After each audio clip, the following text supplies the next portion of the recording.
Okay, good morning बेटा। चलिए चलिए फटाफट तेज चलिए, ऑनलाइन है, जल्दी करिए, फटाफट पूछिए, नहीं तो कल ही सवाल। आठवां है x बराबर a cos t plus log t by 2 log tan t by 2 और y बराबर है a sin t। तो पूछा गया है कि dy बाई dx का मान बताइए। चले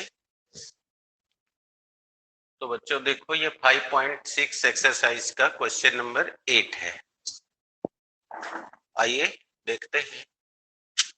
तो एक एक करके ले लीजिए। पहले हमने उठा लिया y को, तो बाई टेकिंग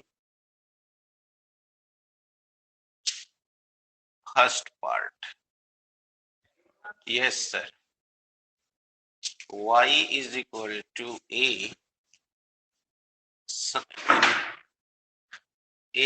sin t। ठीक है, अब बोलिए, अब t के सापेक्ष अवकलन कर लीजिए। तो बोलिए dy बाई dt। अब बोलिए यहाँ दो पक्ष है, एक और ये दो।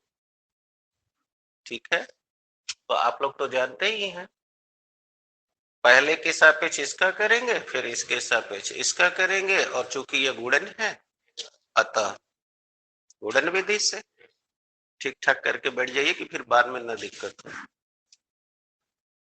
फिर तो टाइम लॉस होता है। बोलिए sine T D by D T A plus A D by D T sine T. हो गया। अब बताइए, कोई डाउट है? हाँ, जहां नहीं आ रहा वह पूछिए, सही सवाल लगाइए। उतार देख के अगर उतारने नहीं आ रहा है तो बोले इम्तिहान में कैसे करेंगे। तो अभी ऐसे ही लिख के इम्तिहान में आएंगे तो कैसे आप लोग को नंबर मिलेगा? ये सामने का चीज नहीं लिखने आ रहा है। अगर हम कॉपी नहीं देखते तो हमको पता भी नहीं चलता कि कैसे लिखते हैं आप लोग। तो आइए आप लोग अपना ठीक करिए। साइन टी हो गया, अब ये अचर राशि है, अतः इसका अवकलन करेंगे तो 0 आएगा। ए हो गया, बोलो साइन टी का हो गया कास टी। अब ये मैं डायरेक्ट यहाँ कर लेता, लेकिन अब एक लोग को नियम सूत्र याद नहीं है, इसलिए मुझे ये बताना पड़ रहा है, क्योंकि वो पढ़ते ही नहीं है। D Y by D T, बोलिए 0 हो गया, और ये हो गया ए कास टी। ये आपका d Y by D t आ गया। अब दूसरा पक्ष उठाई, by taking the second part. अब सेकेंड पार्ट है x is equal to a in bracket cos t log tan t by 2। सही है भाई। अब ले लीजिए dx by dt, a out कर लीजिए, अब इनको खोल दीजिए। बोलिए d by D t cos t D by D t log tan t by 2। सही है, खोलिए ए। बोलिए कास का हो गया माइनस साइन टी, कोई आपत्ति? और यहाँ चलिए, बोलिए इसको यक्स मान ले, तो ये log यक्स हो गया, तो सूत्र होता है 1 बाई एक्स। तो बोलिए 1 बाई tan t बाई 2। अब फिर बोलो tan का करेंगे, tan t बाई 2। समझाइए, कोई दिक्कत? अब खोलिए a minus sin t plus 1/tan t/2। अब 10 का करेंगे तो बोलो सेक स्क्वायर t/2, और फिर इसका करोगे तो 1/2। आया? आपको फार्मूला याद होगा, 10 का होता है सेक स्क्वायर, और फिर t/2 का करेंगे तो इसका गुणक 1/2 हो जाएगा। कोई दिक्कत? हाँ, आपको प्रॉब्लम है? आइए, प्रॉब्लम नहीं तो आगे खोलिए। ए माइनस प्लस, बोलिए 1/10 है, तो क्या इसको साइन बटे कास लिख सकते हैं? तो ऊपर चला गया कास t/2 बटे t/2। अरे कैसे? देखिए 10 की जगह साइन बटे कास, तो गुणा करेंगे तो कास उलट जाएगा। और अब यहाँ बोलिए 1/कास, 1/कास स्क्वायर t/2 आई इंटू 1/, बोलिए 1 कास से। अब बताइए ए माइनस साइन टी 1/2 t/2 कास t/2।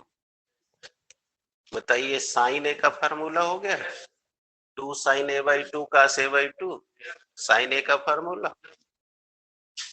बोलिए ए साइन टी प्लस, ये साइन टी हो गया, बोल दीजिए a minus sin square t plus 1/साइन टी। क्या इसे 1 माइनस साइन स्क्वायर थीटा पढ़ लेंगे तो कास स्क्वायर थीटा। तो बोलिए हो गया ए कास स्क्वायर टी बटे, ये आपका आ गया dx/dt। इसलिए प्रश्न अनुसार, बोलिए आपको क्या चाहिए था? dy/dx। तो बोलो इसमें इसका भाग दे दे।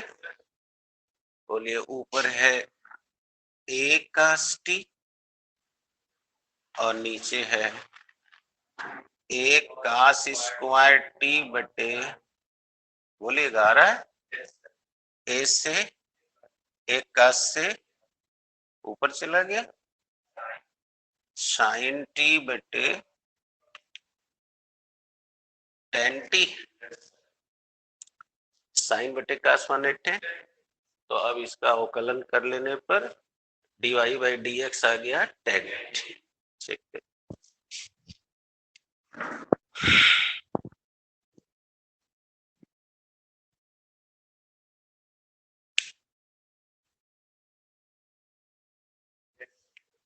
क्लियर? अब समझाइए कोई प्रॉब्लम?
बोलिए जी। 9वां आ रहा है आपको? आइए 10वां देखिए।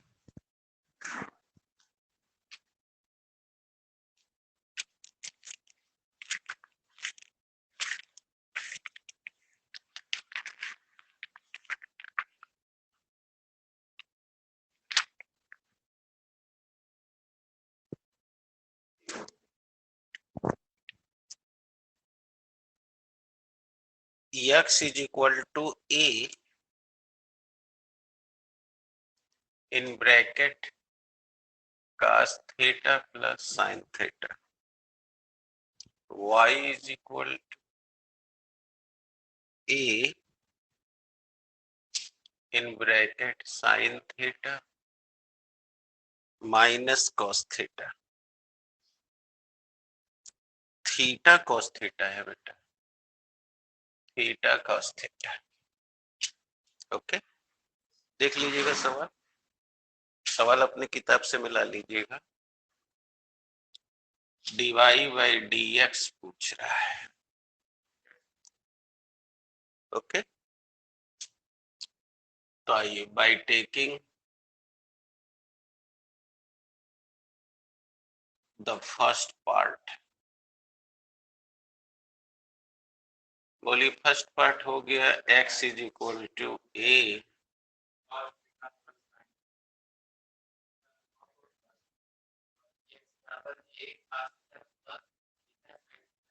यहाँ भी चेक कर लीजिएगा। एनसीईआरटी अब आपके पास भी बुक है ना, चेक कर लीजिए।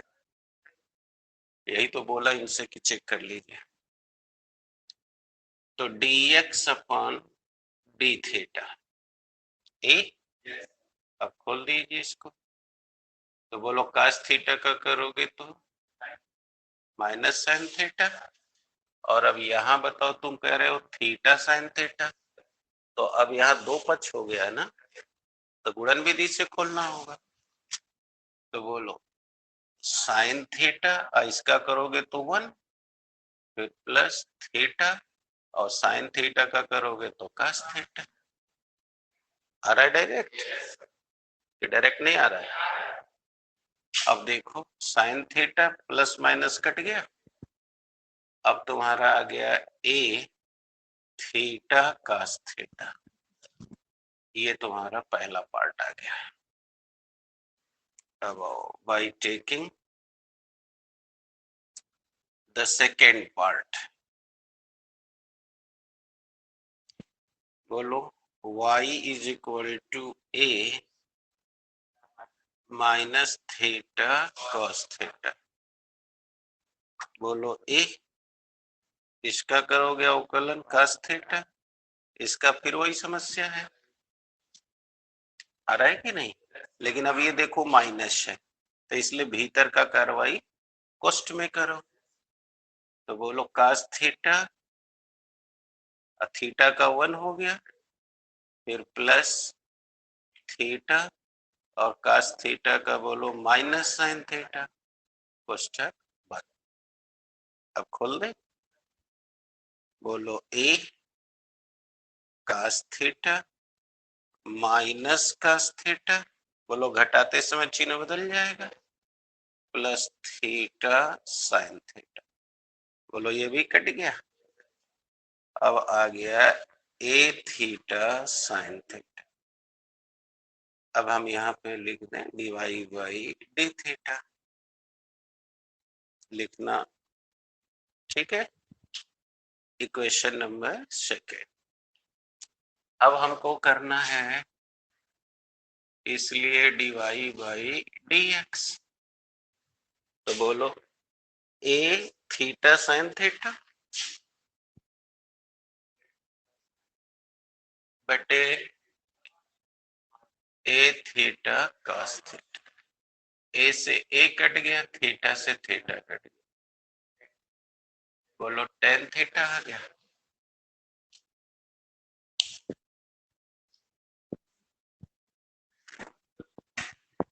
चेक कर लो आगे।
चलिए अब तो सभ्यता मत सीखिएगा, मतलब बैठे बैठे सब कुछ हो जाए।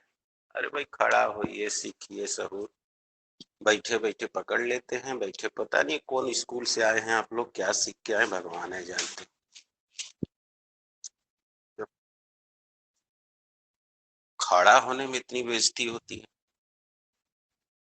कहता है यदि x इज इक्वल टू इतना, y इज इक्वल टू इतना, तो सिद्ध कीजिए कि dy by D X is equal to minus Y by X. चलिए जितना समय है उतना होगा, बाकी बचेगा तो अगले दिन होगा।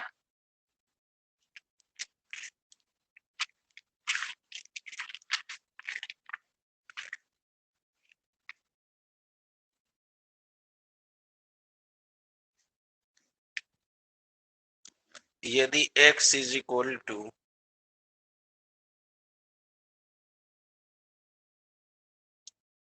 अंडर रूट ए पावर साइन यूनिवर्स टी,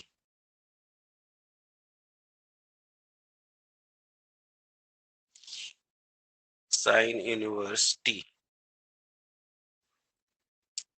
चलिए देखिए y इज इक्वल टू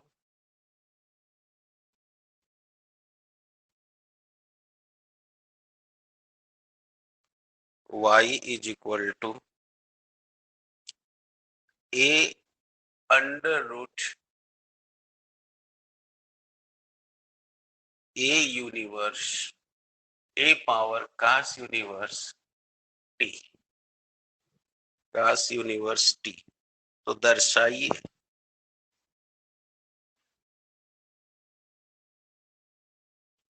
तो then prove that dy by dx is equal to होगा माइनस वाई बाई एक्स। ये आपको सिद्ध करना है, और आपको एक फार्मूला नहीं पता है वो आप नोट कर लीजिएगा। D by D x A power X, A power x is equal to होता है A power X log A. ये फार्मूला है, समझ गए बेटा, लिख लीजिएगा ये फार्मूला है।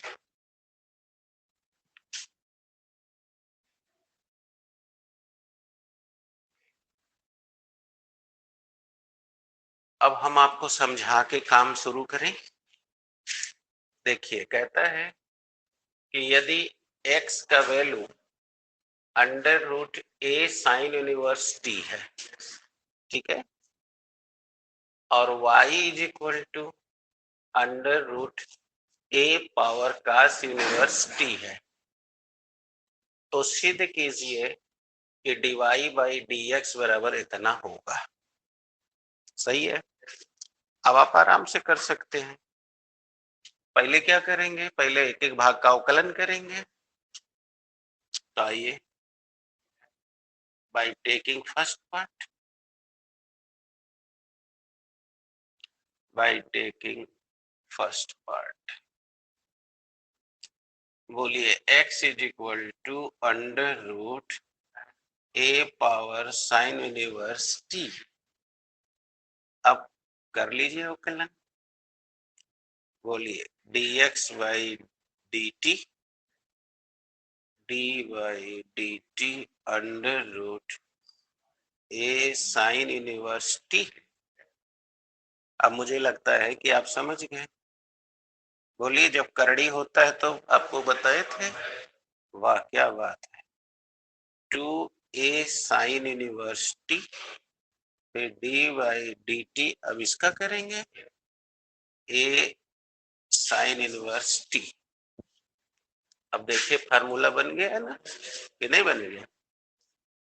D by D x A power x is equal to this, तो लिखते हैं, सीखिए 1/2 अंडर रूट ए पावर साइन इनवर्स टी। अब देखिए a power x sin inverse t log a. अब फिर अब इसका करेंगे d by D T sin inverse t. अब बोलिए d by D x sin inverse x का फार्मूला पढ़े हैं ना, 1/√1 - - अब खोल दीजिए ए sign inverse t log a, अब इसको खोल दीजिए √1 - x²t²। कोई आपत्ति? अब बोलिए ये आपका इस वाले का वैल्यू आ गया, आ गया ना। अब हम इसी तरह इसका भी निकाल लें, ठीक। तो अब इसको भी एकदम सेम वही चीजें हैं, तो आप लोग कोशिश करिएगा करने का। अब समय नहीं है तो अगले दिन इसको करके फिर हम करेंगे, और नहीं तो फिर आप लोग अगर कर सकते हैं तो समझिए गए क्या करना है। अब हम y वाले का कर लें, फिर dy बाई dx कर लें, सही है ना।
हो गया। तो अब दूसरा वाला समझ गए हैं ना, दूसरा वाला करिएगा फिर dy बाई dx करिएगा, नहीं आएगा तो फिर कल बात होवे करेगी, करेंगे तो नहीं क्यों नहीं आएगा। बट स्टेप करने में कभी कभी कुछ लोग को फार्मूले नहीं याद रहते तो उनको नहीं भी आता है, तो आप करिएगा। कल हम बायोमॉलिक्यूल के बारे में आपको इंट्रोडक्शन दिए थे, लिखाए नहीं थे, लिख लीजिए।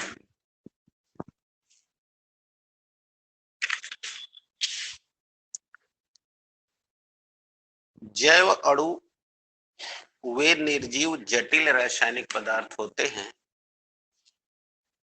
जैव अणु वह निर्जीव जटिल रासायनिक पदार्थ होते हैं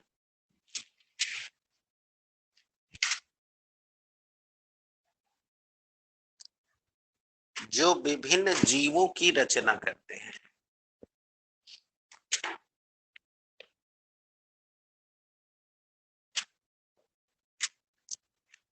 जो विभिन्न जीवों की रचना करते हैं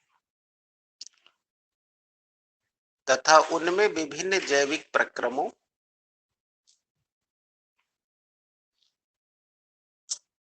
विभिन्न जैविक प्रक्रमों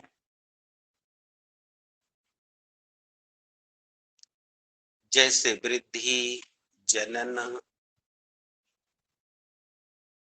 आदि के लिए ये उत्तरदायी होते हैं।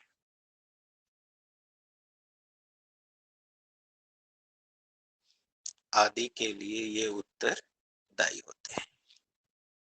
ओके, तो कल मैं यही बात आपको समझाया था। अब मैं पुनः जहां कल छोड़ा था वहां से शुरू करता हूं। आइए बोर्ड में देखिए, कल हमने समझाने के लिए बड़ा ही सरल तरीका इस्तेमाल किया था और आपको यहाँ तक ले आया था कि हम मनुष्य हों या इस पृथ्वी का कोई भी ऑर्गेनिज्म हो, ऑर्गेनिज्म माने होता है जीव, ठीक है। आप ध्यान से देखें, कल का बात अगर याद है तो बहुत अच्छी बात है, नहीं याद है तो फिर शुरू करिए अपना, क्योंकि आपको यहाँ थोड़ा केयर करना पड़ेगा। चाहे हम इंसान हो या इस पृथ्वी का कोई भी क्रिएचर, कोई भी ऑर्गेनिज्म, अर्थात मेरा इशारा दोनों से है। इस पृथ्वी पर जब हम जीव की बात करते हैं तो जीव हम लोग दो प्रकार का देख रहे हैं। एक जो नंगी आंख से दिखता है और एक जो नंगी आंख से नहीं दिखता, उसको देखने के लिए हमको माइक्रोस्कोप की जरूरत पड़ती है। अर्थात हमारा ऑर्गेनिज्म से मतलब माइक्रोस्कोपिक ऑर्गेनिज्म से भी है, यानी जिसे देखने के लिए सूक्ष्मदर्शी की जरूरत पड़ती है, और दूसरा जिसे देखने के लिए हमें सूक्ष्मदर्शी की आवश्यकता नहीं पड़ती, बल्कि हमारी नंगी आंख ही उसे देख लेती है। जैसे कि आप चींटी से लेके हाथी तक देख लेते हैं, तो ये माइक्रोस्कोपिक हो गए, यानी कि ये बड़े जीव हो गए। और छोटे कौन हो गए? जो हमारे या किसी भी पेड़ पौधे या सजीव को रोग फैलाते हैं, यानी जिन्हें हम पैथोजेंस कहते हैं, रोगाणु। यानी जो अभी आप बायो में पढ़े होंगे, बैक्टीरिया है, वायरस है, ये लोग हैं। तो चाहे जीव कोई भी हो, हर जीव के बारे में कल मैंने आपको समझाया कि उसकी शरीर एक छोटी यूनिट से मिलकर बनती है और उस यूनिट को हम सेल कहते हैं। फिर मैंने समझाया कि सेल को अगर देखो तो सेल 3 पार्ट से मिलकर बनता है। Cell wall. दूसरा मैंने कहा कि भीतर में एक पानी जैसा द्रव भरा रहता है और भीतर एक न्यूक्लियस भी होती है। तो इस न्यूक्लियस और इस पानी जैसे द्रव दोनों को संयुक्त रूप से हम प्रोटोप्लाज्म यानी जीव द्रव्य कहते हैं, जीव द्रव्य कहते हैं। तीसरा मैंने कहा कि इसके अंदर वैक्यूल होती है, जिसे हम सेल वैक्यूल कहते हैं, सेल वैक्यूल। मना किए थे ना बेटा कि नहीं लाना है, फिर भी आप लोग नहीं सुनते हैं जब तक तबीयत ठीक नहीं हो जा रही। चले, हाँ बेटे, गुड मॉर्निंग बेटे। हाँ बेटा, तो चले। तो मैंने कहा सेल वैक्यूल, यानी ये सब मैं कल का सुना रखा हूं, आज बस वहीं से आगे वेट माने आगे जोड़ रहा हूं ताकि हम अपनी बात पहुंचा सकें। तो ये 3 चीजों से मिलकर के कोशिका बनती है और इसी कोशिका के अंदर जो ये पानी जैसा तरल द्रव था और ये केंद्रक था, इन्हें जिन्हें संयुक्त रूप से हमने प्रोटोप्लाज्म कहा है। कल समझाया कि इसके 2 पार्ट हो गए। एक जो भीतर केंद्रक वाला हिस्सा है वो न्यूक्लियस है, और इसके चारों ओर का जो पानी वाला हिस्सा है, तो मैंने कल समझाया कि इसी को बेटा हम साइटोप्लाज्म यानी कोशिका द्रव्य कहते हैं, कोशिका द्रव्य कहते हैं। कल मैंने इसके बारे में भी समझाया और आज जो लिखाया वही का सार लिखाया। तो आपने पढ़ा कि ये जो कोशिका द्रव्य है, इसका मैंने कल यहाँ पर मॉडिफिकेशन कर दिया था कि अगर हम कोशिका द्रव्य का कंपोजिशन देखें, कंपोजिशन यानी कि संगठक जिससे यह मिल करके बना हुआ है, आप नहीं थे दोबारा देख लो, तो कल बताया कि इसमें 90% तो बेटा पानी होता है। आई बात समझ में? दूसरा मैंने समझाया कि जो 10% हिस्सा है, उस 10% हिस्से में दो चीजें मौजूद हैं। एक इनऑर्गेनिक सब्सटेंस है, यानी हिंदी में कहें अकार्बनिक पदार्थ है, और दूसरा ऑर्गेनिक सब्सटेंस है, अर्थात कार्बनिक पदार्थ है। फिर कल मैंने समझाया कि ये चीजें इसमें आई कहां से, तो हमने समझाया कि हम इंसान को जिंदा रहने के लिए ऊर्जा की आवश्यकता है, ऊर्जा हमें मिलती है, और फूड हम जो भी खाते हैं अगर रासायनिक दृष्टि से उसका अध्ययन करें तो वह केवल 6 रसायन हम भोजन के थ्रू ग्रहण करते हैं। वो कौन से 6 रसायन हैं? तो आपने पढ़ा कार्बोहाइड्रेट, दूसरा आपने पढ़ा प्रोटीन, बहुत अच्छे, फैट, विटामिन, मिनरल और वाटर, यही ना कहा था। फिर मैंने क्या कहा कि आप जो कार्बोहाइड्रेट खाते हैं उसके डाइजेशन के बाद एंड प्रोडक्ट ग्लूकोज बनता है। जो आप प्रोटीन खाते हैं उनके डाइजेशन के बाद एमिनो एसिड एंड प्रोडक्ट बनता है। जो आप फैट खाते हैं वह शरीर में पाचन होने के बाद फैटी एसिड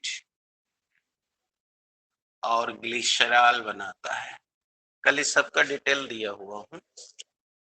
विटामिन है तो ये शरीर के अंदर विटामिन के रूप में रहती है, जिसकी थोड़ी मात्रा हमारे शरीर के जितने मेटाबॉलिज्म चल रहे हैं, अर्थात मेटाबॉलिक एक्टिविटी चल रही है, उसको ये कंट्रोल करता है। आप देखेंगे अगर किसी वजह से बीमार पड़ जाए तो डॉक्टर के पास जाएंगे, तो अगर विटामिन जनित बीमारी हुई है तो वो आपको कहेंगे भाई फला फला चीज खाओ, दवाई लिख देंगे ताकि उस तत्व की मात्रा आपके शरीर में बढ़ जाए और आप ठीक हो जाए। आप इसका पूरा लिस्ट यहाँ भी पढ़ेंगे और 9-10 में भी पढ़ के आए हैं कि विटामिन ए की कमी से रक्तवृद्धि रोग होती है, विटामिन बी की कमी से बेरी बेरी रोग होता है, विटामिन सी की कमी से स्कर्वी या सूखा रोग, ये सब लोग जानते हैं। नहीं जानते हैं तो यहाँ पढ़ेंगे जान जाएंगे। मिनरल्स है तो मिनरल्स हमारे बॉडी में जाकर हार्मोन्स, फेरोमोन्स जैसी चीजों का निर्माण करते हैं। और वाटर तो आपके शरीर में यह एक विलायक के रूप में है, या लिख दे रहा हूं विलायक यानी सॉल्वेंट के रूप में है, जो शरीर के अंदर का जल तंत्र की प्रक्रिया से शरीर के अंदर जल की मात्रा को मैनेज करता है। क्योंकि हम इंसान के शरीर में 70% पानी होता है, और इस पानी में से अगर 1% भी पानी कम हो जाए तो हम डिहाइड्रेट हो जाते हैं, अर्थात निर्जलीकरण के शिकार हो जाते हैं, और मेरे शरीर की कोशिकाएं अब कुछ भी नहीं लेती, बाहर फेंकना शुरू कर देती हैं। लेकिन अगर हमारे बॉडी में जल की कमी मात्र 2% हो जाए तो अब हमको कोई बचा नहीं सकता, अर्थात वो व्यक्ति मर जाता है। अतः इससे आप अनुमान लगा सकते हैं कि जल के संतुलन का मामला कितना महत्वपूर्ण है। कि आप खाली 2% पानी की कमी शरीर में हो गई, वो जानवर मर गया, राइट है। तो ये इसका पूरा डिटेल है। अब इस डिटेल में देखें तो आपने जो ये कहा ऑर्गेनिक अर्थात glucose, amino acid, fatty acid, glycerols, hormones, क्योंकि सारे हार्मोन प्रोटीन होते हैं, विटामिन ये भी प्रोटीन होती है, ये सब चीजें कहाँ हैं? ऑर्गेनिक सबस्टेंस के अंतर्गत हैं, जो हमारे इस कोशिका द्रव्य में घुली हुई है, यानी हमारे ही नहीं सारे जीव के। अब दूसरी है क्या? इनऑर्गेनिक। अब ये इनऑर्गेनिक में कौन कौन है? सारे ions, sodium ion, potassium ion, calcium ion, ये सारे आयन जो शरीर का निर्माण कर रहे हैं, ये सारे आयंस ये इनऑर्गेनिक सबस्टेंसेस के अंतर्गत हैं। क्लियर है? ये सब के सब जितने भी आयंस हैं, माइक्रोन्यूट्रिएंट्स हैं, माइक्रोन्यूट्रिएंट्स, ये सब के सब इनऑर्गेनिक के रूप में हमारे इस कोशिका द्रव्य में है, और यही मिलकर आपके जीवन का आधार बना रही हैं। जैसा कि कल मैंने कहा था कि अगर हम किसी जानवर के सिर को काट दिए हैं तो उसका सिर वाला भी हिस्सा जीवित रह रहा है, बॉडी का हिस्सा भी जीवित रह रहा है, फिर थोड़ी देर के बाद तब वो जीवन के एक्शन को खो देता है। इसलिए प्राण शरीर में कहीं एक जगह नहीं है, वह इन जैविक मालिकूल जो कल का समझाए हैं उस रूप में है। अर्थात यह एक ऐसा सिस्टम के अंतर्गत है शरीर के अंदर, जो जैविक क्रियाएं जैसे श्वसन करना, पाचन करना, गमन करना, प्रजनन करना, वृद्धि करना, इन सब चीजों को वह कंट्रोल करता है, उसी का नाम है जैव मालिक। अब क्लियर हो चुका है? तो कल मैंने ये समझाया भी था, आज पुनः बता दिया आपको। अब हमें पहला उठा के पढ़ाई करनी है। अब जैव मालिकूल में तो आपको मालूम हो गया क्या क्या चीजें हैं। अब इसमें सबसे पहला चीज पढ़ेंगे कार्बोहाइड्रेट। आइए सीखते हैं क्या होता है कार्बोहाइड्रेट।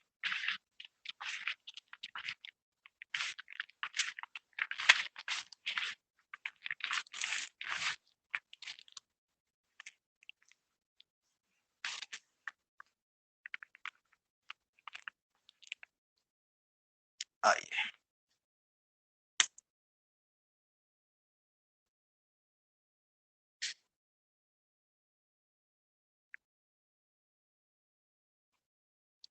कार्बोहाइड्रेट चले, आइए सीखा जाए। कार्बोहाइड्रेट किसे कहते हैं तो इसी से पूछ लीजिए। तो आप देखिए, इसको तोड़िए तो आप पाएंगे कि टूटने पर यह हमें यह अर्थ देगा, कार्बन का हाइड्रेट। देखिए क्या दे रहा है, कार्बन का हाइड्रेट, यानी कि कार्बन के हाइड्रेट यौगिक को हम कार्बोहाइड्रेट कहते हैं। एक सामान्य परिभाषा। अब कोई भी पूछ सकता है व्हाट इज द कार्बोहाइड्रेट, तो आप बड़े आराम से बोल सकते हो कि सर कार्बन के हाइड्रेट यौगिकों को कार्बोहाइड्रेट यौगिक कहते हैं। सही है तो दे दीजिए भाई, जो सही है तो सही है। कार्बन के हाइड्रेट यौगिक को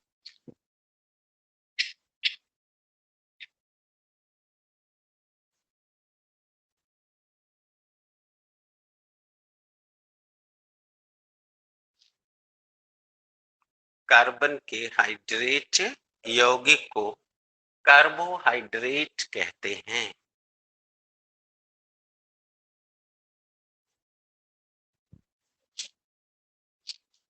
कार्बोहाइड्रेट कहते हैं। ओके। अब आपके मन में ये उठ रहा होगा कि हाइड्रेट क्या होता है। तो बड़ी ही सिंपल बात है, बस आपको दिमाग में नहीं है, आइए देखिए, जब हाइड्रोजन ऑक्सीजन से क्रिया करता है तो आप सब बच्चे जानते हैं जल बनाता है ना। तो हाइड्रोजन जब ऑक्सीजन से क्रिया किया तो हमें हाइड्रोजन का ऑक्साइड मिल गया। अब इस ऑक्साइड में देखो, हाइड्रोजन और ऑक्सीजन का अनुपात 2:1 में है। तो जहां भी हाइड्रोजन ऑक्सीजन से क्रिया कर अपना ऑक्साइड बनाता है, जिसमें हाइड्रोजन और ऑक्सीजन 2:1 के अनुपात में होते हैं, उसी यौगिक को हम हाइड्रेट कहते हैं। और जब ये हाइड्रेट कार्बन से रिएक्ट कर जाता है, सामने देखिए, तब ये रिएक्ट करके ये बनाता है। अब इसमें कार्बन 1, हाइड्रोजन 2, ऑक्सीजन 1, अर्थात 1:2:1 के अनुपात में हो जाता है। फेस मास्क लगा लीजिए, आप भी खांस रही हैं, वो भी खांस रही हैं। तो फेस मास्क लगा लेंगी तो ना आप एक दूसरे को परेशान करेंगी ना किसी को। तो 1:2:1 के अनुपात में हो जाता है। तो इस प्रकार बने यौगिक को हम कहते हैं कार्बोहाइड्रेट। अंडरस्टूड? जैसे हम एक उदाहरण से सिखाते हैं, C6H12O6। अब जाहिर है इसे ग्लूकोज पढ़ते हैं।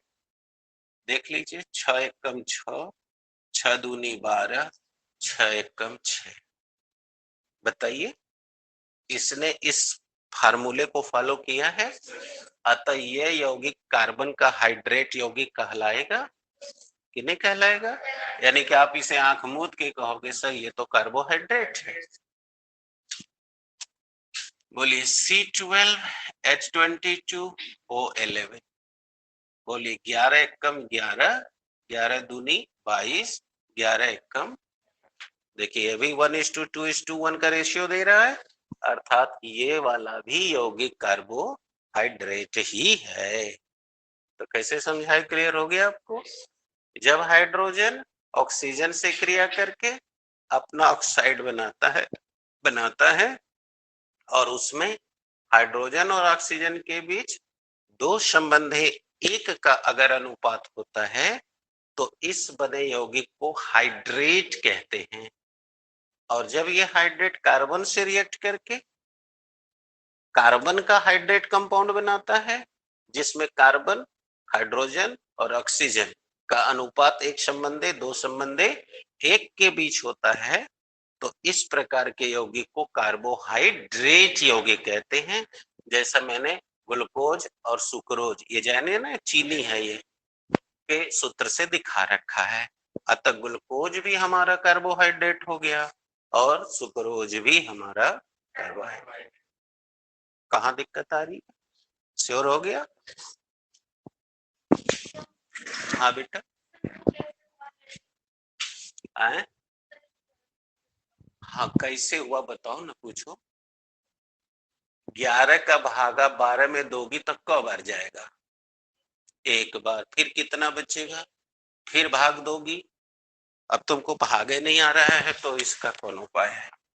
बैठ के देख लो। 11 एकम 11, 1 हो गया। अब नहीं जाएगा, दशमलव आएगा, 0 हो गया। फिर 11 का भागा दोगी, 0 हो जाएगा। फिर दोगी 11×9 = 99। तो 1.09 को हम राउंड फिगर में लिखेंगे तो कितना पढ़ेंगे? तो रेशियो कितना आ गया? 2:2। हाँ चले बेटा, बोलिए, कहा जाए? लिखिए, जब हाइड्रोजन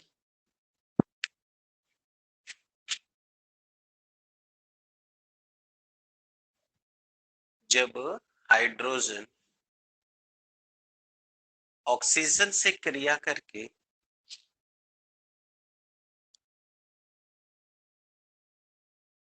अपना ऑक्साइड बनाता है,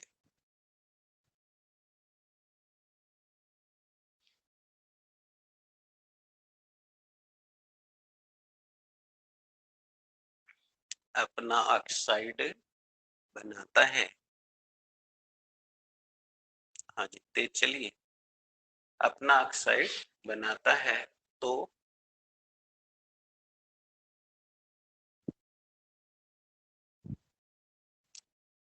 जब इसमें हाइड्रोजन और ऑक्सीजन के बीच दो संबंधी एक का अनुपात मिलता है,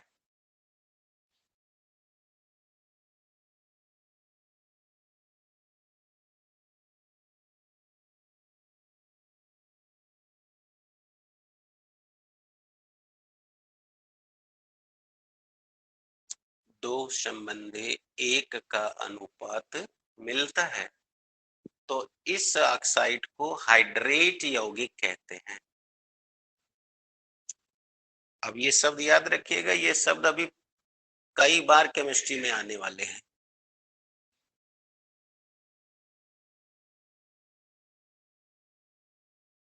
तो इसे हम क्या कहते हैं? हाइड्रेट यौगिक कहते हैं।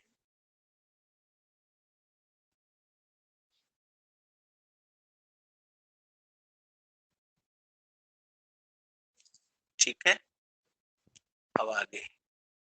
जब ये हाइड्रेट यौगिक कार्बन से क्रिया करके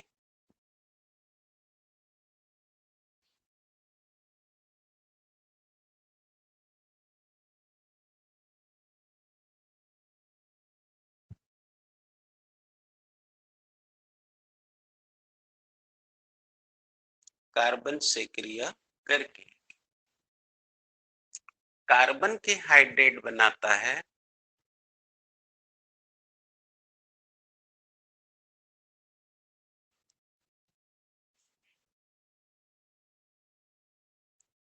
जिसमें कार्बन, हाइड्रोजन, ऑक्सीजन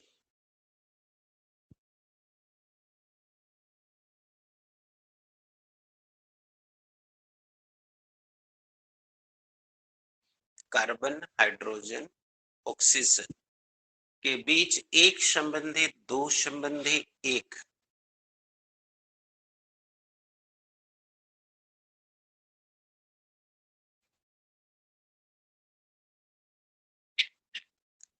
एक संबंधी, दो संबंधी, एक का अनुपात मिलता है,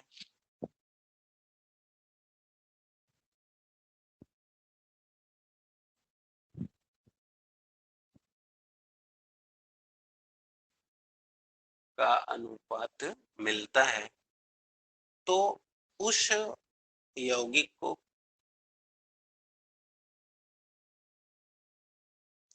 कार्बोहाइड्रेट यौगिक कहते हैं।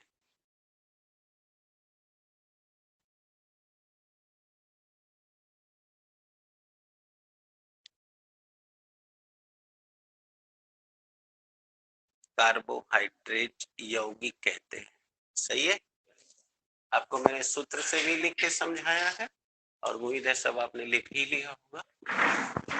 तो वो हो गया कार्बोहाइड्रेट। इसका मतलब अब कंफर्म हो गया आप लोग को? क्या कंफर्म हुआ कि कार्बोहाइड्रेट हम उन्हें कहेंगे जिसमें कार्बन, हाइड्रोजन और ऑक्सीजन के बीच में एक संबंधी, दो संबंधी, एक का अनुपात रहेगा। ठीक है, और अगर वह ये अनुपात नहीं दे रहा है तो इसका मतलब है कि वह कार्बोहाइड्रेट कंपाउंड नहीं है। समझ आ गई? ये पहली पहली परिभाषा है जो वैज्ञानिकों ने शुरू शुरू में ऐसा सोचा था। क्लियर हो गया? लेकिन अब आइए बात करना चाहूंगा, ऊपर मिटाऊं?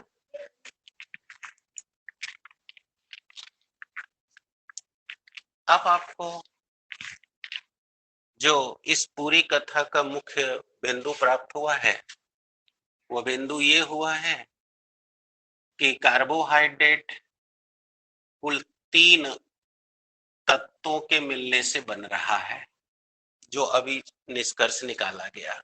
नहीं, देखिए 3 ही लोग का ना आंकड़ा दिया गया, तो आपको ये पता चला कि जो लोग कार्बोहाइड्रेट होते हैं वो 3 तत्वों के मिलने से बनते हैं और वो 3 तत्व हैं कार्बन, हाइड्रोजन, ऑक्सीजन। दूसरा क्या आपने निष्कर्ष निकाला कि जब वे इनसे बनते हैं तो इनका अनुपात 1:2 के अनुपात में होता है। तो अगर कार्बन, हाइड्रोजन और ऑक्सीजन के बीच का अनुपात 1:2 रहेगा और वो इस अनुपात को फॉलो करेगा, तभी हम उस कंपाउंड को कहेंगे कार्बोहाइड्रेट कंपाउंड्स, यानी कि कार्बोहाइड्रेट के यौगिक। तो ऐसी परिभाषा शुरू में वैज्ञानिकों ने दे दी और सब लोग मानने लगे कि हाँ भाई ये कार्बोहाइड्रेट है। लेकिन आप तो जानते हैं कि कार्बनिक यौगिक जब खोजे गए, उसके बाद से कार्बनिक यौगिकों के बारे में जितने रिसर्चेज हुए, उन रिसर्चेज से ये पता चला कि ये कार्बन अकेले लाखों यौगिक बना सकता है, और जिसके बारे में आपने पढ़ रखा है कि इसीलिए कार्बनिक रसायन विज्ञान अलग से बनाना पड़ा। तो बाद में जैसे जैसे कार्बनिक यौगिकों की संख्या मिलती गई, यौगिक मिलते गए, यौगिक के बारे में जानकारियां मिलती गई, तो क्या देखा गया कि कई ऐसे नेचर में कार्बनिक यौगिक पाए जाते हैं जो इस सूत्र को फॉलो करते हैं, बट फॉलो करने के बावजूद भी वो कार्बोहाइड्रेट नहीं होते। है ना कुछ नियम का खिलाफ वाली बात? समझ आ रही है? ऐसे भी कई कार्बनिक यौगिक हैं जो कार्बोहाइड्रेट के इस फार्मूले का पालन नहीं करते, लेकिन फिर भी वो कार्बोहाइड्रेट यौगिक हैं। कुछ समझ आ रहा है? यानी मैंने क्या कहा, फिर से सुनिए, क्योंकि कुछ लोग चुपचाप बैठे हैं तो उनसे पता नहीं चल पा रहा है कि वो समझ पा रहे हैं कि नहीं समझ पा रहे हैं। तो इसलिए मैं एक बार फिर से रिपीट करता हूँ। हमने कहा कि कार्बोहाइड्रेट जो कंपाउंड होंगे, उसमें कार्बन, हाइड्रोजन और ऑक्सीजन का जो रेशियो होगा वह 1:2 का होगा, और जो इस रेशियो से अभिक्रिया करके कार्बनिक यौगिक बनाएगा, उसी कार्बनिक यौगिक को कार्बोहाइड्रेट यौगिक कहा जाएगा। तो शुरू में ज्ञान कम था, संख्या कम थी, जानकारियां यौगिकों की कम थी, अतः इस सिद्धांत पर लोग उसे कार्बोहाइड्रेट कहते चले गए।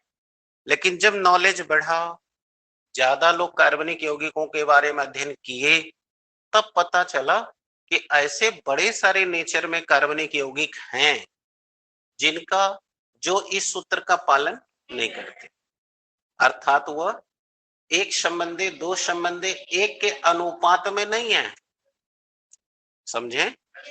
इसके बावजूद भी वो कार्बोहाइड्रेट हैं।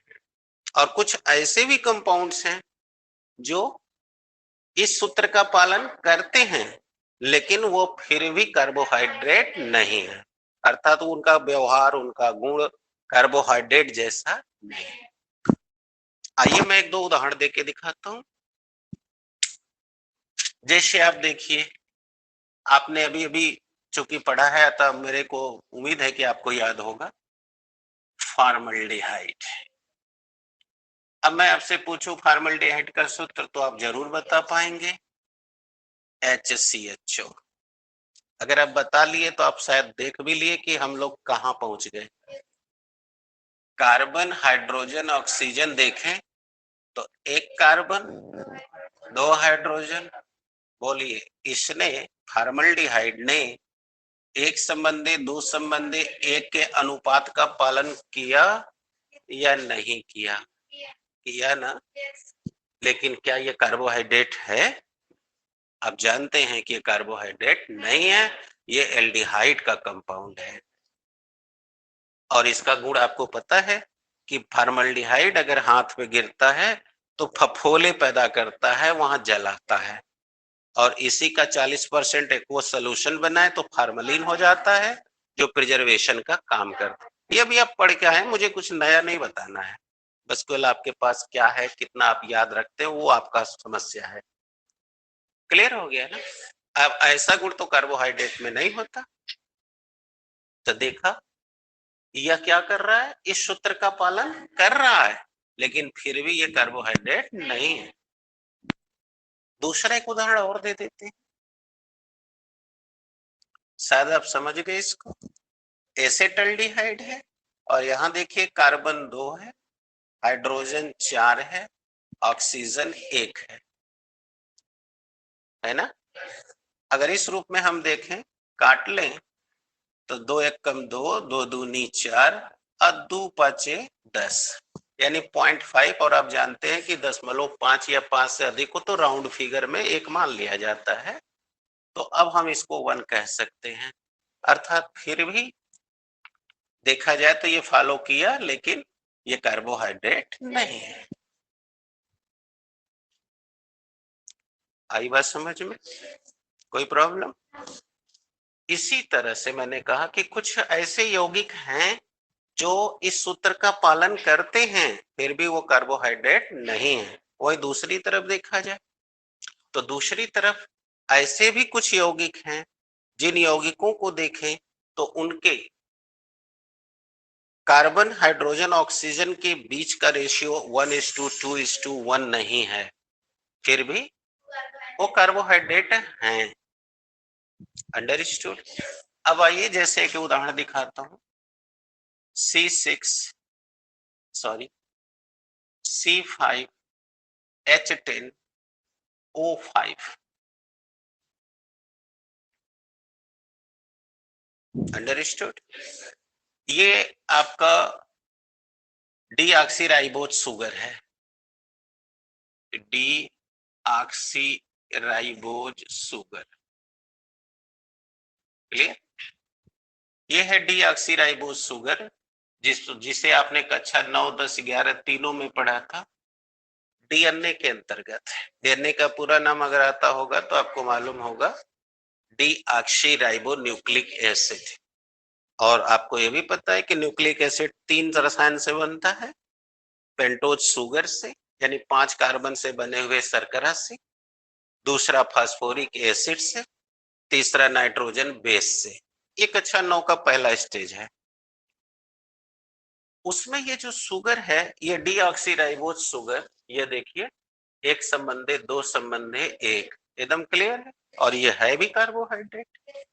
लेकिन अब यहीं पर अगर हम आरएनए को ले लें तो अब उसका फार्मूला हो जाता है, ये आरएनए का था, और अगर हम डीएनए का माने इसका नाम लिख दूं, ये राइबोज शुगर था। ये कौन सा शुगर था?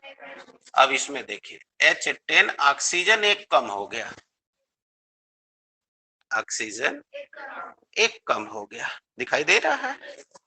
यानी यहां देखिए कार्बन उतना ही है, हाइड्रोजन भी उतना ही है, ऑक्सीजन एक कम हो गया। अब इसका नाम कौन सा है? Deoxyribose sugar. और ये देखिए कंप्लीट 1:2:1 का रेशियो नहीं दे रहा है, ये दे रहा है। अगर यहाँ 5 हो जाता तब ना 1 कंप्लीट देता, और अब ये 5 नहीं है, 4 है, तो 1 से कम है। अर्थात वह एक संबंधी, दो संबंधी, एक के अनुपात का पालन, फिर भी आप सुन रहे हैं कि ये शुगर है, यानी कि कार्बोहाइड्रेट है। तो बात आ गई कि नहीं आ गई? समझ आई आपको? इसका मतलब कि ये घटना इस बात की ओर इशारा कर रही है कि जो कार्बोहाइड्रेट की परिभाषा अभी पहले दी गई थी, वह परिभाषा उपयुक्त परिभाषा नहीं है, क्योंकि उस परिभाषा के हिसाब से कार्बन के हाइड्रेट को कार्बोहाइड्रेट कहते हैं, और कार्बोहाइड्रेट वह है जो कार्बन हाइड्रोजन ऑक्सीजन से मिलकर बना है, और उनका अनुपात एक संबंधी, दो संबंधी, एक है। तो जो एक संबंधी, दो संबंधी, एक के अनुपात को फॉलो करेगा वो कार्बोहाइड्रेट होगा। और हमने यहाँ दो दृश्य देखा कि एक संबंधी, दो संबंधी, एक के अनुपात को फॉलो किया फिर भी वो कार्बोहाइड्रेट नहीं है, और नहीं किया फिर भी कार्बोहाइड्रेट। अतः ये परिभाषा अब बताओ, अब आज के वर्तमान परिदृश्य में उपयुक्त हुई या संशोधन की जरूरत है ना? इसलिए अब आधुनिक परिभाषा देना पड़ेगा। तो ये सब तर्क क्लियर हो गया। आधुनिक परिभाषा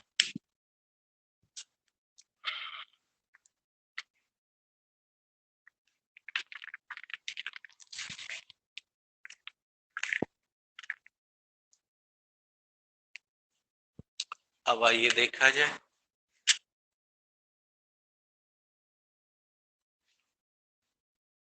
आधुनिक परिभाषा कार्बोहाइड्रेट की क्या होगी?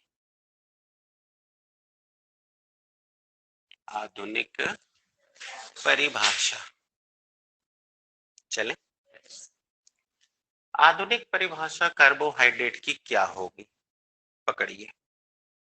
और ये परिभाषा जो अब बन रही है, ये परिभाषा अब ही लागू होगी, अर्थात एग्जाम में आएगा तो आपको यही परिभाषा देनी चाहिए, क्योंकि अभी जो परिभाषा बिगनिंग की है उस पर क्वेश्चन खड़ा हो गया है।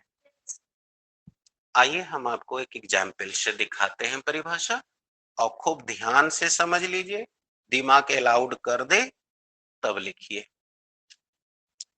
अभी आपने कहा था कि सर ग्लूकोज का सूत्र होता है C6H12O6 और यह कार्बोहाइड्रेट है, इसलिए है क्योंकि यह एक संबंधे दो संबंधे फॉलो कर रहा है। लेकिन अब ये बेस तो खत्म ना है, क्योंकि इस बेस के अनुसार तो हम लोगों ने दो कंडीशन देख लिया है, फॉलो हुआ फिर भी कार्बोहाइड्रेट नहीं है, फॉलो नहीं हुआ फिर भी। लेकिन ये तो हमें आज भी पता है, आधुनिक कंडीशन भी बता रही है कि ये है कार्बोहाइड्रेट। तो अब इसी की मदद से हम लोग कार्बोहाइड्रेट की एक एडवांस थियरी निकालना चाहते हैं। अब आओ थियरी के पास चले। अब देखो, तो ये ग्लूकोज का एक मॉलिक्यूल, अभी कल भी समझाए थे, मॉलिक्यूल किधर रहेगा, एटम किधर रहेगा। तो एक मॉलिक्यूल देखो, कार्बन के 6 परमाणु, हाइड्रोजन के 12 परमाणु, ऑक्सीजन के, अब आप जानते ही हो कि कार्बनिक यौगिक में अगर एक से ज्यादा कार्बन हुआ तो पहले वह चेन बनाता है, ऐसा पढ़े थे ना। तो ये कितने से बना है, तो चेन बनेगा कि नहीं बनेगा? एक कार्बन, दो कार्बन, तीन कार्बन, चार कार्बन, पांच कार्बन, 6 कार्बन। थोड़ा देख लो यहाँ पे, आपको पता है कार्बन की 4 वैलेंसी, तो वो लोग कार्बन पहले चेन बनाएगा। यहाँ देख लो, चेन बन के तैयार हो गई। अब इस चेन में देख सकते हो, अगर 11 का 9 का याद है तो अच्छी तरह जान गए, ये ओपन चेन है। फर्स्ट और लास्ट के 3 संयोजी पर बैलेंसी खाली रहती हैं, और बीच के 2-2 सामने दिख रहा होगा, 1 2 3, 1 2 3। अब बीच वालों का देखो 2-2, क्योंकि इसका और इसका 2 बॉन्ड फंस जाता है। सही है। अब हम चल रहे हैं आगे का कंडीशन ऐड करने। हमारे पास 12 हाइड्रोजन है, और देखो 12 हाइड्रोजन कैसे जोड़ रहा हूं, बोलो। हाइड्रोजन सिंगल बॉन्ड बनाता है, 1 2 3 4 5, यानी सब बॉन्ड बन रहा है। हाँ, क्लियर है? हाँ, मुंह से बोलो। तो कितने जोड़ चुके हैं, 3 3 6 7 8 10 11 12। कोई आपत्ति? अब बोलो ऑक्सीजन कितना है, 6, तो समझ ही गए, एक ऑक्सीजन खत्म। बोलो यहाँ डाल दे, तो 6 1 7 और 1 8, ऐसे ही सब में हो जाएगा। हो गया? अब मिला लो, हो गया क्या? 1 2 3 4 5 6 कार्बन, हाइड्रोजन अभी 12 गिने थे, और ऑक्सीजन देख लो 1 2 3 4 5 6, इतना आया। अब जरा संधि विच्छेद कर लो इसका, बोलो इसको मिला दोगे तो CHO हो जाएगा, और नीचे आओ CHOH। अगर आवे तो मुंह से बोलो, नहीं आए तो पूछना चाहो तो पूछो। CHOH CHOH C, यानी कि 4 ठे CHOH। और फिर नीचे आ जाओ, CH2OH, देख लो CH2OH। अभी मैंने तुमको इसका एक रूप दिखाया है। हाँ लिख ले बेटा, लिख ले, लिख के उसको चढ़ जाओ। कभी नहीं सुधरेंगे, आदत जिसकी पड़ गई है वो क्या सुधरेगा। चले बेटा, अब देखो, अब हम तुमको पीछे पढ़ा चुके हैं। अभी कल मैंने कोर्स खत्म किया तो आपको बताया कि इतना आप पढ़ ली, इसकी तैयारी अब आपको करनी है। अब उसी पढ़ाए हुए में से आपने कितनी तैयारी कर ली है, अभी आपको अपनी औकात पता चल जाएगी। अगर नहीं की है तो वो खुद एक संदेश दे रहा है कि भैया मेरे को पढ़ लो। बताओ ये प्राइमरी अल्कोहल है, बोलो ये सेकेंडरी अल्कोहल है, बोलो ये एल्डिहाइड है। देखो कार्बोहाइड्रेट की परिभाषा अब एक नई दिशा में मोड़ ले रही है। अब आओ दूसरा इसका अरेंजमेंट दिखा रहे हैं। क्यों दिखा रहे हैं? क्योंकि 11 में पढ़ाया गया था कि कार्बनिक यौगिक केवल कार्बन से बने यौगिक को नहीं कहते। क्योंकि मैंने जब कार्बनिक यौगिक पढ़ाई तो आपको बताई थी कि कार्बन के ऑक्साइडों और कार्बन के सल्फाइडों का भी निर्माण कार्बन से हुआ है, लेकिन ये लोग कार्बनिक यौगिक नहीं है। क्यों? ये मैंने विशेष रूप से पढ़ाया। तो आपको ऑलरेडी पता ही है कि कार्बनिक यौगिक कार्बन के रहने मात्र से नहीं बनता। कार्बनिक यौगिक तब बनता है जब वह समावयवता का गुण दिखाता है, यानी आइसोमेरिज्म का गुण दिखाता है। इसका मतलब कि आइसोमेरिज्म कैसे बनता है, तो 11 में आपको पढ़ाया गया कि कार्बन के बंध के प्रबंध बदलने से या फिर उनका रीअरेंजमेंट बदलने से, यानी जिसे अभिविन्यास कहते हो, इसकी वजह से वह आइसोमेरिज्म शो करता है। तो हम वही काम करने जा रहे हैं ताकि हम कार्बोहाइड्रेट की एक कंप्लीट डेफिनेशन बना सके। तो आइए प्राइमरी ज्ञान को उठा लीजिए। ये मिटाऊंगा नहीं ताकि मैं आपको साफ साफ अंतर समझा सकूं। बोले वही है हमारा ग्लूकोज, 6 कार्बन 12 हाइड्रोजन 6 ऑक्सीजन से बना हुआ। ये रहा कार्बन 1 2 3 4 5 6। आपके हिसाब से कार्बन की 4 वैलेंसी। पहले ये लोग चेन बना लेंगे, ये चेन बन के तैयार है, चेन तैयार है। अब आपको 12 हाइड्रोजन जोड़ना है। अभी आप यहां से जोड़ना शुरू कर रखे थे, करे थे ना। आइए, 1 हाइड्रोजन 2 हाइड्रोजन 3 हाइड्रोजन, अब नीचे भी जोड़ दिया 3 हाइड्रोजन। अब कितने बच गए? 3, यानी देख लो 3 3 6, अभी 6 बच गए। अब देखो 1 2 1 2 1 2। क्या आपके 12 हाइड्रोजन यूज हो गए या अभी नहीं हुए? और अब बताइए कितने ऑक्सीजन बचे? 6। तो अब आप शायद समझ गए, क्योंकि यहां ऑक्सीजन नहीं बैठा पाएंगे। बोलो डबल बॉन्ड ओ ओ ओ ओ ओ, गिन लीजिए 6 हो गए। अब इस व्यवस्था और उस व्यवस्था में देखिए कोई अंतर मिलेगा जरूर। देखिए क्या मिलेगा, बता रहा हूं। पहले लिख दो, नहीं तो डायरेक्ट भी पढ़ सकता हूं, बट डायरेक्ट में कितनों को नहीं आएगा पढ़ने, तो इसलिए लिख देता हूं। बोलो CH2OH, CO, बोलो CHOH, 1 2 3 है क्या? फिर नीचे बताओ OH, देख लो वही कार्बन, वही हाइड्रोजन, वही ऑक्सीजन। बोलो हमने बंध का प्रबंध बदल दिया है, अर्थात ये आइसोमेरिक फॉर्म आ रहा है। और अब बताओ 2 प्राइमरी अल्कोहल, 3 सेकेंडरी अल्कोहल, और अब कीटोन हो गया।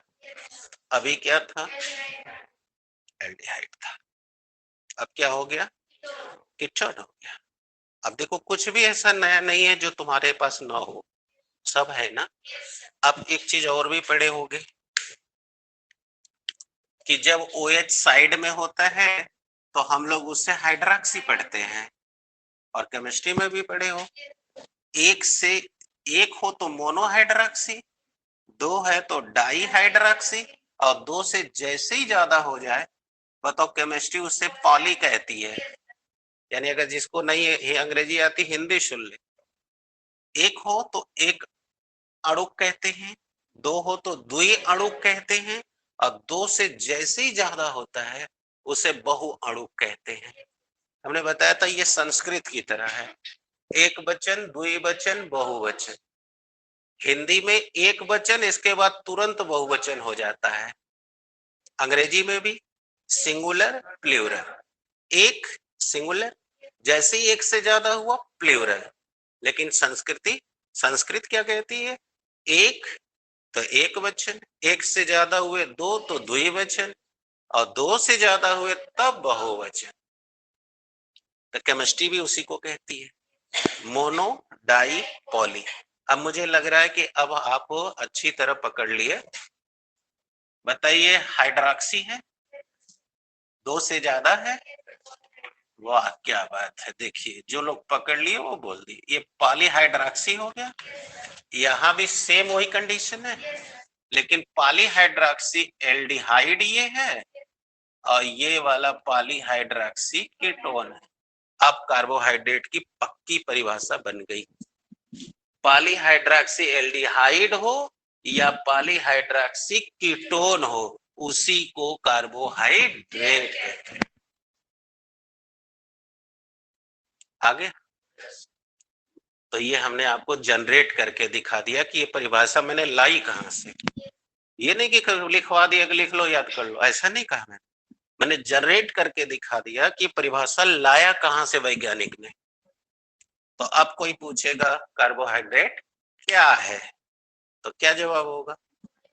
पॉलीहाइड्रोक्सी एल्डिहाइड या कीटोन के यौगिक को कार्बोहाइड्रेट कहते हैं। सामने आपके सारी कुछ है। अब आप देख सकते हैं। अब आपको मैं भी बता दूं, आप लोग प्राय पढ़ते रहते हैं C6H12O6, जैसे ये आपका चीनी है C12H22O11, जब जल अपघटन कराते हो तो ये बनाता है C6H12O6। देख सकते हो ये आपका चीनी है। अब जल से क्रिया करा दिए तो इसे हाइड्रोलिसिस कहोगे, यानी जल अपघटन। और ये देखो ग्लूकोज बना दिया, और ये बना दिया, जबकि सूत्र एक की है। तब समझ गए कि ये इसका आइसोमेरिक कंपाउंड है। और ये रहा पॉलीहाइड्रोक्सी एल्डिहाइड, और ये पॉलीहाइड्रोक्सी कीटोन। अब तुमको जब बता रहा हूं तो छोटा सा एक बात और बता दूं, मीठा दोनों के कारण होता है, लेकिन इसके कारण मीठा ज्यादा होता है। जैसे फल फूल खाते हो तो अगर किसी फल को खाने से वो मीठा लगता है तो उस फल में ग्लूकोज नहीं है, फ्रुक्टोज ज्यादा है। आया? और अब दूसरा फल लेता हूं। तुम्हारे पास 2 फल है, वैसे फल की कुल 6 कैटेगरीज है जो आप बॉटनी में पढ़ोगे, पढ़ लिए हो 11 में, 10 में भी पढ़े हो, लेकिन हमें इस समय केमिस्ट्री के दृष्टि से बात करनी है। तो देखना फल 2 तरह का है। एक फल ऐसा है जिसके अंदर का जो मिठास है वो लिक्विड फॉर्म में ना होकर सॉलिड फॉर्म में है। और दूसरा फल वो है जिसके अंदर का मिठास सॉलिड रूप में ना होकर लिक्विड रूप में हो, जैसे अनार, मुशब्बी, संतरा, अंगूर, ये सब में देखना लिक्विड फॉर्म में मिठास है। और अब जैसे अमरूद खाते हो मीठा लगता है, सेब खाते हो मीठा लगता है, ये सॉलिड फॉर्म में है कि नहीं है? तो जितना भी तुम्हारा मिठास फल में लिक्विड फॉर्म में है, उसमें ग्लूकोज ज्यादा है। और जितने भी फल के मिठास सॉलिड रूप में है, उसमें याद रखना फ्रुक्टोज खाने से शुगर नहीं होता और ग्लूकोज खाने से शुगर होता है। यानी सुने हो ना शुगर की बीमारी? अर्थात तुमको अगर शुगर की कमी है तब तुम्हें कौन से फल खाने चाहिए? लिक्विड वाले, यानी जो जूस देते हैं, रस, समझ गए? और अगर तुम्हारे शरीर को ग्लूकोज की कमी नहीं है, एनर्जी की कमी है, तो फ्रुक्टोज खाना चाहिए। यानी तुमको वो फल लेने चाहिए जो सॉलिड हो। कुछ समझ आ गया? यानी आम खाओगे, केला खाओगे, सेव खाओगे, अमरूद खाओगे, ये फल खाओगे तो तुमको शुगर की बीमारी नहीं होने वाली है। क्लियर? और अगर कोई व्यक्ति को शुगर की प्रॉब्लम है तो उसको यही फल खाने चाहिए, वो फल नहीं खाने चाहिए। अगर दूसरे शब्दों में कह दूं तो ड्राई फ्रूट खाना चाहिए, और जो लिक्विड या जूस रखने वाले फ्रूट हैं वो उसको नहीं खाने। फिलहाल ये एक नॉलेज था और समझाने के लिए भी कि फ्रुक्टोज कहाँ ज्यादा है, ग्लूकोज कहाँ ज्यादा है। तो ये तुम्हारा ग्लूकोज है और ये वाला फ्रुक्टोज है, और परिभाषा ये रही। अब बता दो कहाँ क्या करना है। अब परिभाषा लिख लो, जिसको बनाना हो बनाओ, नहीं बनाना हो ना बनाओ। अब पहले परिभाषा लिख लो तब बनाओ। समझ आ गई है? लिखो, पॉलीहाइड्रोक्सी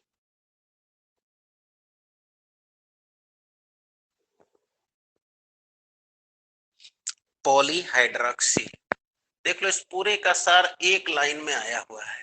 एक लाइन में 3 शब्द में आया, उसे एक लाइन भी नहीं कर सकते। अब तुमको कभी नहीं भूलना चाहिए कार्बोहाइड्रेट क्या है।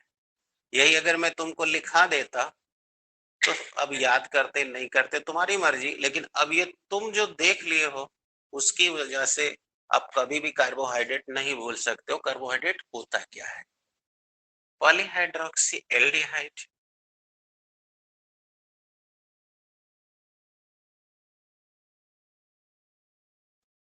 पॉलीहाइड्रोक्सी एल्डिहाइड या कीटोन।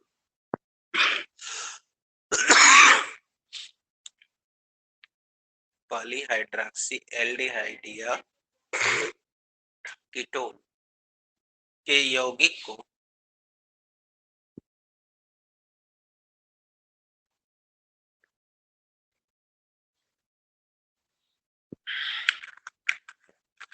कीटोन के यौगिक को कार्बोहाइड्रेट कहते हैं।